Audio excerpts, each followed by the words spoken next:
Жаштардан сөз алышта кыйын экен да. Ассаламу алейкум. Ордолу Оштун жашоочулары, оңоюнан айтсам шайлоочулары, урматтуу улуу элдин урпактары, ушул жердин урматтары. Жанар жалындаган жакшы сөздөрүн айтты. Өлкөнүн карызын айтты. Мен өз элибиздин карызын айтайынчы. Мен майдаланбай эле токотер жерин айтайынчы. Силер деле ысып кеттиңер окшойт. Biz mına 10 gün oldu Atameken Partiyasının talapkerleri 3 oblastı tügölümenen kıdırdık. 2 gün Talas'ta ügütmenen jirdik, 3 gün Köl'de ümitmenen jirdik, 4 gün Çüy'de küyütmenen jirdik. Küyüp bugün sizlerden aldığınarga geldik. Biz para vergen partiya emes biz bar vergen partiyabız. Biroq bizge uşul elge çıkkanыбыз, elden aldına barganыбыз, bizdin günden günge küçüp atkanыбыз, бийликтин күндөн күнгө түтүп атканын билгиси койду да. Бизге болгон бүгүн куугунтуктар күч алып баштады. Бизге болгон бийлик тарабынан бут тозулар ушунчалык кыйынга турду. Биз үшүнтүп тиремчилеп ар бир айылга барып, район шаарларга барып, карапайым элдин добушун карызга сурап жүрөбүз. Карызга чогултуп жүрөбүз. А байлар паспортуңарды чогултуп жүрсө, бийликтегилер формекиңер чогултуп жүрөт. Туурабы? Мына административ ресурс деген, каржылык ресурс деген, каршылык ресурс деген кагылышып жатат. Чындык менен байлык кармашып жатса, карапайым эл кайдыгер карап турат да, мен ушуга күйөм. Кыргыздын намысын, кылыч кеспеген намысын, бүгүн намыс деген акчадан арзан болуп калбадыбы? Айыр деген тыйындан бекерге төмөн туруп калбадыбы? Ушул беле кыргыздын кылар иши. Ушул беле кыргыздын жигиттердин кылар иши. Айыр менен акча күрөш атса, биздин жигиттер жана Байдылда айткандай, чокку болот тоолордун бийик жери чокудай болуп кыргыздын жигиттерсе, бүгүн кыргыздын жигиттери чокку болбой, соп болуп жүрөт. Жүрөт, көрүнгө партия эшигин акылап, илгери дүжүр чалдарга эле, азыр дүжүр балдарга өйүптүр. Мына апат каптап атат. Кечеги Кара Тумоонун апатынан арылган кыргыз азыркы апаттан арыла албайбыз. Ал апат менен организм күрөшсө, азыркы апат менен аң сезим күрөш керек.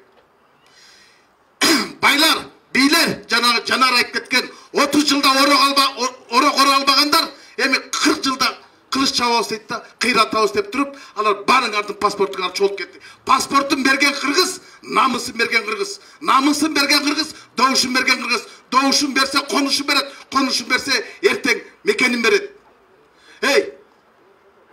Мекенин саткан кыргыз менен энесин таткан кыргыздын эмне айырмасы бар? Бүгүн кыргыздар ошол жоламан дөнөмбайларга көбөйүп баратпайбызбы? Качан токтойбуз? Качан ушудан арылабыз? Ушул күйүт биздик үгүт эмес, күйүт менен жүрөбүз. Биз мына 10 күндүн ичинде 40ка жакын жерди кыдырдык. Эл менен кыдырдык. Бизге ар бир жолугушуга 300-400 киши келип атты. Демек биз ар бир келген 1000 шайлоочунун 30-40% алып, бийликтин несине одуруп койдукпу, же ооматына одуруп койдукпу? Ошон үчүн биздин алдыбызга түшүп, алар арам жол менен шайлоо коратат. Арамдар, байлар, бийлер, 30 жыл кыргызды тоногондор кайра эле биз менен жарышка чыкты. Мына биздин балдар, мына жаштар, туурабы? Ушул жаш баштар менен жанагы ак үйдөн кетпеген карт баштардын кармашы каражатка барып байланып атпайбы? Мына ушул элибиз дагы карап туруп кейисиң да. Мен айтпайт болчумун ушул сөздүчү. Адашып мени үйгө келе атпайбы, канча паспортуң бар деп. Менин добушумду сатып алайын десе кантип күйбөйсүң? Мен ушул жерден кайрыла турам, урматтуу Өткүрбек Асылбекович, Орозбек Найманович, жогорку борбордук шайлоо комиссары Нуржан Кармабековна. Бул балейни токтотпосо, эртең элди эч ким токтото албайт. Шайлоо президент айткандай таза шайлоонун деген талаптын талпагы ташка жайылды. Бардык шайлоо башка жак болду. Мындай шайлооду биз мына канча шайлоодун башын жуттум, бирок мындай ыплас шайлоону көрө элек болчумун. Биз дагы бир кездерде мына отурган Жанар, Элвира, Абдувахап бир партиянын карамагында шайлоо барганбыз. Бийликтин партиясында. Бирок биз ар бир айылга барып туруп, программаны айтып, добушун шүтүп сураганбыз. Акча менен элдин добушун сатып алабыз. Акча менен добушун сатып алган адам кантип элдин өкүлүмүн, мен элдик депутатымды айта алат? Кантип айта алат? кайсы бети менен айта алат? Акчага сатып алып туруп, анан кантип ошол элдин таламын талаша алат? Мен түшүнбөйм. Биз көрбөдүкпү 5 жыл бою? Депутаттар жана Жанар айтты го, 100 кел атат деп. 103 кел атат. 4 спикер кел атат. 4 транспорт министри кел атат. 100дөн ашык бурдагы чиновниктер кел атат. 30-40 губернатор кел атат. Акимдер кел атат. Көпөстөр кел атат. Анан алардын таймаша турган, беттеше турган командасы мына Жанар баштаган жаштардын жаңы дем командасы. Мына көрдүңүздөрбү булардын курамын? Жанар ким? Жанар оратор, Тилек реформатор, Эльвира финансист, Наталья экономист, Абдувахап куруучу, мен буруучу, Каримберди ишкер, мен ишмер. Мына бизде Жанарды азыр турган турушунда өкмөт башына же парламенттин башына барса камчы салдырбай алып кетет, туурабы? Абылгазиевден 60 эсе жакшы дейт. Аларда кызганыш бар. Жанар аларга жаналгычтай көрүнүп атат. Жанардын жаңдем командасына алар келтирбегенге болгон аракетин салып, капчыктарын бардыгын чачып, акча менен элдин добушун сатып алып атат да. Мен ушуга кейип жүрөм. Мен ушун үчүн күйүп, үгүт менен үмүт менен жүрөм. Алар ушунчалык кыйын экен, алдыңарга келбейби?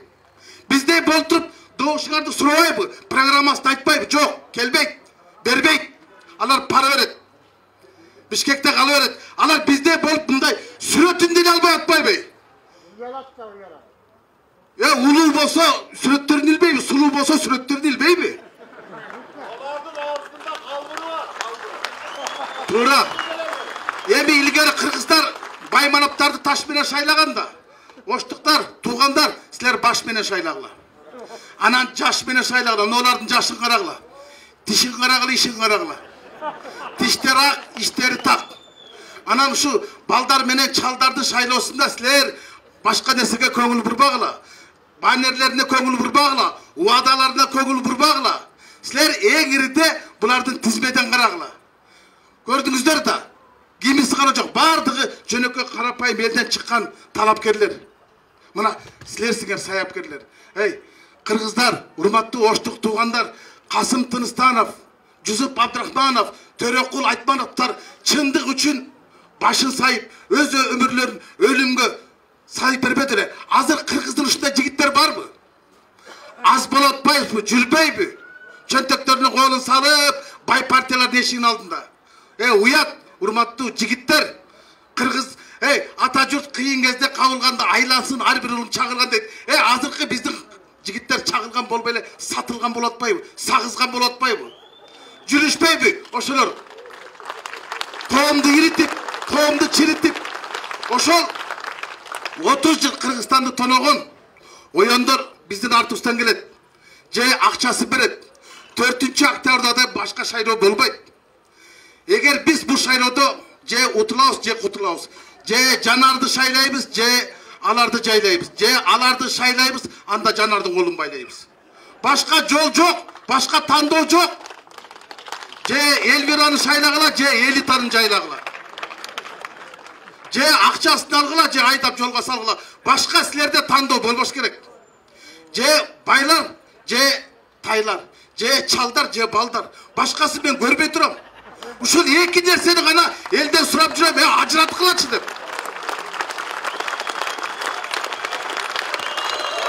Биз жалгыз гана үмүт менен жүрөбүз. Биздин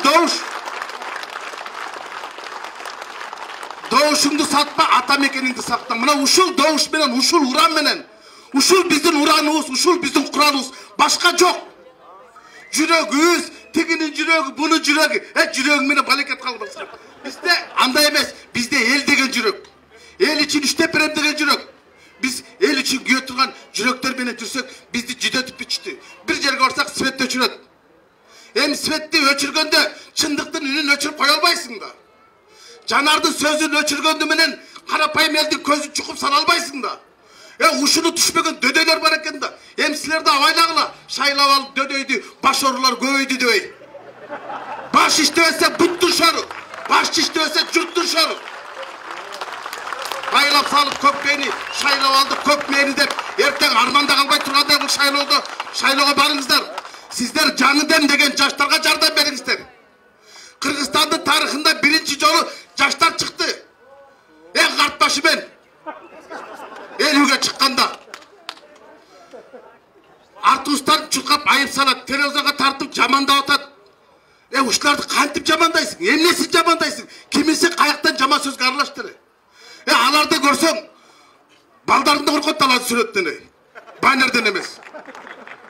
Телевизордо чыксаң уктап калат. Ыйлап аткан балам соролуп калат. Анан ошолор биздин артустарларды 5 жолу депутат болгон эме 6-чы жолу шайлап кой деп келип атат. Анан кыргыз ошонун акчасын карап кыя албай турат да, алып алсам уялбай дегенде кылып турат да. Мен бул жерге келген урматтуу оштук туугандар, паспортун бербегендер, намысын бербеген оштук туугандар келди деп эсептейм. Паспортун берип коюп, анан кийин бул жерге бети кызыл болуп келе албайт болсо керек да. Мен суранам, урматтуу оштук туугандар, эртеңки мекен үчүн, эл үчүн эң негизги шайлоо болот. Мындай тарыхый шайлоо болбойт. Же кадыр калыңдар жегет, же капчы калыңдар жегет.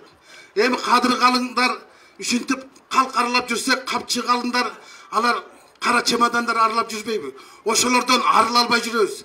Качан арылабыз? Качан жарылабыз?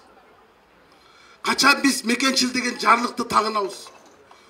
Улутчулдукту унутуп койдукпу? Улуу адамдардын, Аксыдагы балдардын арбагы деле көрүп турат да. Апрель окуясында өмүрүн берген балдардын армагы, ошолордун эң иридеги негизги максаты, аруу тилеги таза бийлик, таза коом, таза шайлоо эмеспи? Ушул бу бийликтин кылган таза шайлоосу. Эң ыплас шайлоо башталды. Бардыгы акчанын күчү менен кетип атат. Мындай шайлоо жакшылык алып барбайт, аны силер жакшы сезип атасыздар, туурабы? Мынчалык эл дезген эмес. Азыр мына биз барган жердин бардыгына эл өзү келип атат. Булар мугалимдерди, врачтарды кубалап залга киргизип алып туруп анан үгүт иштерин жүргүзүп атат. Азыр кайсы жер барба? Күндүзү ушундай чогулуш, түнкүсүн отуруш, добуш, нары бери жылган добушка болгон согуш, туурабы? Ушул согушта же жаңы дем жеңиш керек, же эски элита жеңиш керек. Же биз жеңебиз, же биз келебиз, же биз аларды көчүп кетебиз. Башка жол жок да. Башка мени сурайм силерден. Анан бизди коркутабы, биз өңкө коркпой тургандар топтолгонбуз. Башыбызды кесип алса дагы баш кесип, тилибизди кесе албайт да. Силер барсыңар да. Эң элдин негизги бийлиги бул элдик бийлик мына силердин колуңарда турат. Азыр президентте силердикинде бийлик жок, өкмөттө жок, парламентте жок. Мына бийлик силердин колуңарда турат. Мына биз келдик. Тизе бүгүп. Алар да келет. Балким алар акчасын берет. Бирок ушул 5 жылга бийлигиңерди карматып берип отурбашыбыз керек да. Бирок берип атпайбы жигиттер? Паспортун берип атпайбы? Ошол ана паспортун берип коюп, добушун сатып коюп, анан аялың айтып кыскарат ошол жигиттерди, мен таң калам да. Сен каякта жүрдүң, менеге кечип келдиң деп. Ишиң эмне дейт да? Сен деле добушуңду сатпадың беле дейт да. Ушундай учурда улут мына биз бириктик. Жалаң жаштар биригип бир партия менен чыгып атабыз. Биздин бүгүнкү күндө мына 40тан ашык чогулуш өткөрдүк. Эгер ар бир чогулушка бизге 300-400дөн адам келип аткан, алар деле эсептеп атат, биз деле эсептеп атабыз. Демек биз 30-40% азыркы күндө ооматты же болбосо добушту салып койдук. Мына биз ушуну коргошубуз керек. Мына биз ушуну колдошубуз керек. Эгер биздин 30-40 мандатыбызды эртең оодарып кете турган болсо, анда эл аларды оодарып кетет, туурабы? Алар биздин добушту сатып албаш керек. Биздей болуп карызга сурабаш керек. Биз келдик. Ой, бергилечи, чала бала ден соолуңарды сурап келдик. Чынында биз ошко эмне келдик? Карызга добуш сурап келдик. Бересиңерби, бербейсиңерби, аны 4-октябрда өзүңөр чечесиңер. Туура, мен бардык эле партияларда биз апакай дегенден алысмын. Бар арасында акча таркатпаган партиялар бар. Эң ирде силер акча таркаткан жана байлардын, бийликтегилердин партиясын шайлабагыла. Эгер аларды шайлай турган болсок, анан 5 жыл бою эчтекени айтпай эле жөн эле кысып жашайлык. Жөн эле жашайык, күмөндөр айтым. Жөн эле жашайык. Мен эми мындан кийинки биздин сапарларыбыз Баткен, Жалал Абад, Ош чергесинде улантылат. 20 gün kaldı. Taqdir çeçe turgan, taygar suunu geçe turgan mezgilge. Бұл жолы biz aldanbaylı. Menin bir ayağında тамақта құрғап кететкен жанардың тамақ өрейді, менің жүрегім өрейді. Тұрғынбек Бекболотов деген ағам бар эле. 2 жыл бұрын өтіп кетті, ошонун мындай деген ыры бар.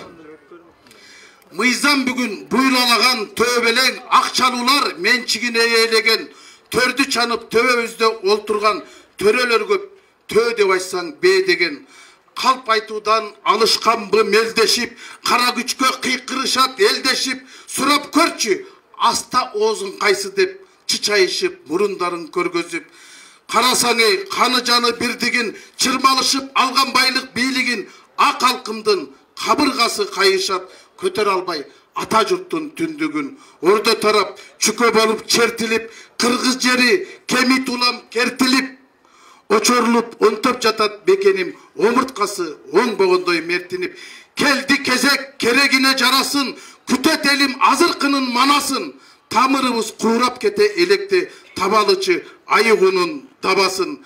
Жаралгандай жегенге жалаң эле, алам эле деп жүрүп анан эле жыткыч болуп кетипсиң, жылас алгыр ишиң жүргөн ошондой заман эле деп коем, заман эле, заман эмес тапкан жол жаман эле, шылуундарга шыбага болуп өлкө жашап келе жатат эл араң эле.